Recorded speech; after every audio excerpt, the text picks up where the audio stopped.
एक माँ को कई रूप दिया जाता है, लेकिन एक माँ अपने बच्ची के लिए सुपारी देती है अपना प्रेमी को। उसका प्रेमी उसकी बच्ची को मारने के लिए खेत के पास लेके जाता है और गला दबाता है। लगता है उसको कि बच्ची मर चुकी है, लेकिन बच्ची जो थी वह बेहोश हो जाती है और वह जो व्यक्ति था वहाँ से भाग जाता है और बच्ची को लोग ढूंढने लगते हैं। तो 2 से 3 घंटे के बाद वहाँ बच्ची बेहोश वाला हालत में पाई जाती है। बच्ची को उठाया जाता है, पुलिस को भी खबर किया जाता है। पुलिस आती है और फिर बच्ची को हॉस्पिटल लेके जाया जाता है। वहाँ जब बच्ची में थोड़ा सा सुधार होता है तो उससे पूछताछ किया जाता है, तो वह बताती है कि हमें गोलू अंकल जो थे वह खेत की तरफ लेके गए थे और हमारा गला दबा दिए थे और हम उसी वक्त से बेहोश हो गए थे, हमें फिर आगे कुछ पता नहीं। पुलिस जो थी वह गोलू को पकड़ती है और गोलू को पकड़ने के बाद जब उससे पूछती है तो वह जो बताता है वह सुनने के बाद सभी के पैरों तले ज़मीन खिसक जाता है। इसलिए एक माँ जो थी, उस बच्ची की माँ थी, जब से बच्ची गायब थी रो रो कर बुरा हाल था उनका। पूरा गांव वालों से बस यही गुहार लगा रही थी कि हमारा बच्ची को ढूंढ लाइए, और पुलिस के साथ भी ऐसे ही गुहार लगा रही थी। पुलिस भी एक बार उसकी माँ से पूछने में कतराती है, इसलिए कि इस तरह से जो महिला फूट फूट कर रो रही थी अपने बच्ची के लिए, वह इस तरह से अपने बच्ची को किसी को सुपारी कैसे दे सकती है मारने के लिए। और मरते मरते एक बच्ची बच गई और 12 से 24 घंटा में यह मामला जो है वह सुलझ जाता है और कातिल जो था वह पकड़ा जाता है, सुपारी किलर भी पकड़ी जाती है। कहानी को पूरा सुनने के लिए वीडियो पर बने रहें। हाँ तो नमस्कार, आप देख रहे हैं द रियल क्राइम और मैं आपके साथ रंजीत साहू। बिहार के भागलपुर के कहलगांव में एक परिवार रहा करता था, जिस परिवार में 3 से 4 लोग थे। जो घर के मुखिया होता है वह बाहर रहा करता था और उसकी पत्नी और एक बेटी 12 वर्ष की घर पे ही रहा करती थी।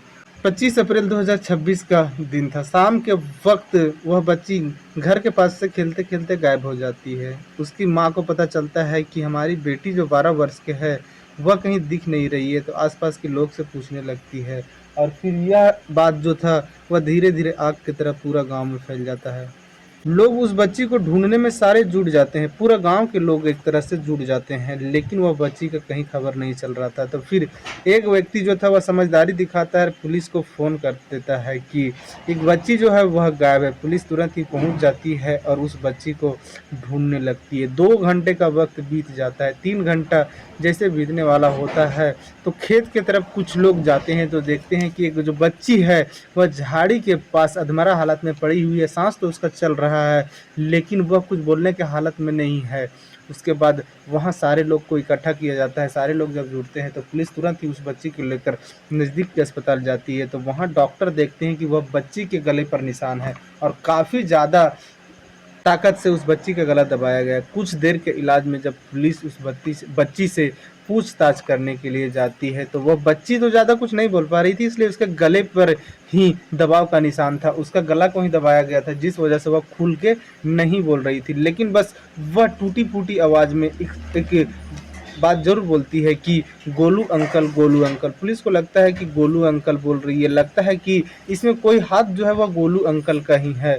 पुलिस तो कई घंटे तक यह सोचती है कि क्या बच्ची बोलना क्या चाह रही थी, लेकिन थोड़ा थोड़ा करके जब पुलिस ध्यान देती है तो पता चलता है कि गोलू अंकल बोल रही है। फिर इधर आसपास के लोग से पूछा जाता है कि गोलू अंकल कौन है, तो आसपास के जो लोग थे वह बताते हैं कि गोलू अंकल यहीं पास में रहा करते हैं, यह बच्ची का दूर का रिश्तेदार है।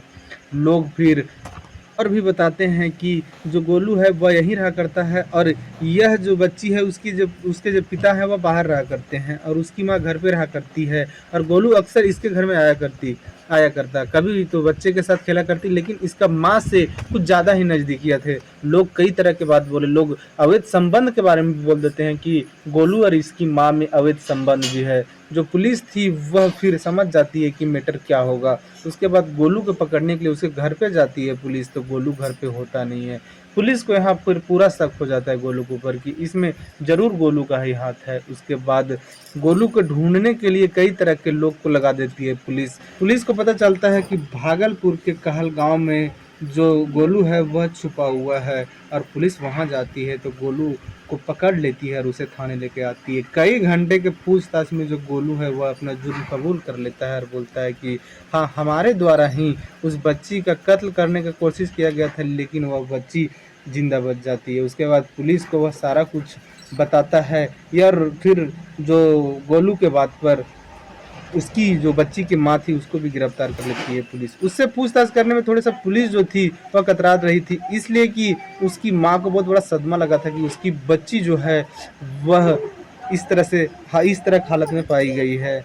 जब पुलिस गोलू से बैठकर बात करती है, पूछती है, तो फिर गोलू बताता है कि हमारा और उसकी मम्मी में अवैध संबंध था और 25 अप्रैल का शाम के वक्त उसकी मम्मी से हम मिलने के लिए गए हुए थे और जब हम लोग दोनों अवैध संबंध बना रहे होते तभी जो 12 वर्ष की बच्ची होती है वह सामने आ जाती है और सारा कुछ देख लेती है।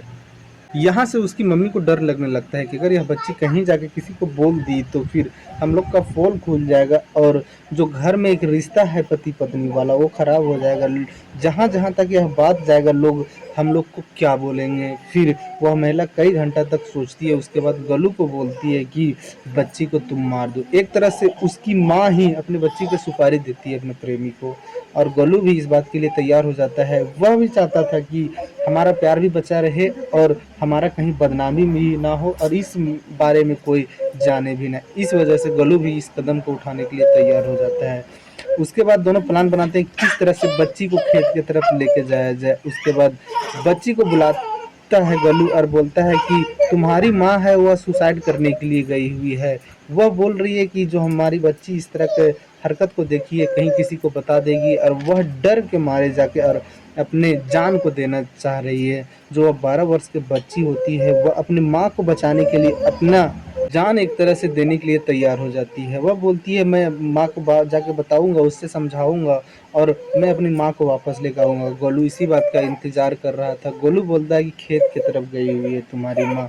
इसके बाद 12 वर्ष के बच्ची गोलू के साथ खेत की तरफ जाती है और वहीं सुनसान जगह पे गोलू मौका देखकर एक झाड़ी के पास जो बच्ची थी उसका गला दबाने लगती है। जो बच्ची थी वह 12 वर्ष की थी और गोलू जो था वह 20-25 वर्ष के था। आने की ताकत में गल्लू ही ज़्यादा था और गल्लू जो था वह उस बच्ची के गला पकड़ता है, इस कदर दबाने लगता है कि बच्ची को ना चिल्लाने का मौका मिलता है और नहीं भागने का और कई मिनट तक दबाए रखता है जिससे वह बच्ची बेहोश हो जाती है। गल्लू को लगता है कि बच्ची का मौत हो चुका है और गल्लू वह उस बच्ची को वहीं छोड़कर बगल में जाकर बैठता है आधे घंटे के आसपास। जब बच्ची में कोई हरकत नहीं होता है तो जो गल्लू था वह वहाँ से भाग जाता है और यह भी गांव में फैल जाता है बात कि बच्ची गायब हो गई है। तो बच्ची को ढूंढने के लिए लोग अलग अलग तरीके से अपने आसपास में ढूंढने लगते हैं। गल्लू भी जो था वह इसमें शामिल हो जाता है, उस बच्ची को ढूंढने लगता है। लेकिन जब पुलिस आती है और सारे लोग मिलकर एक साथ खेत की तरफ देखने लगते हैं, कई और जगह पर देखने लगते हैं, तो बच्ची को खेत की तरफ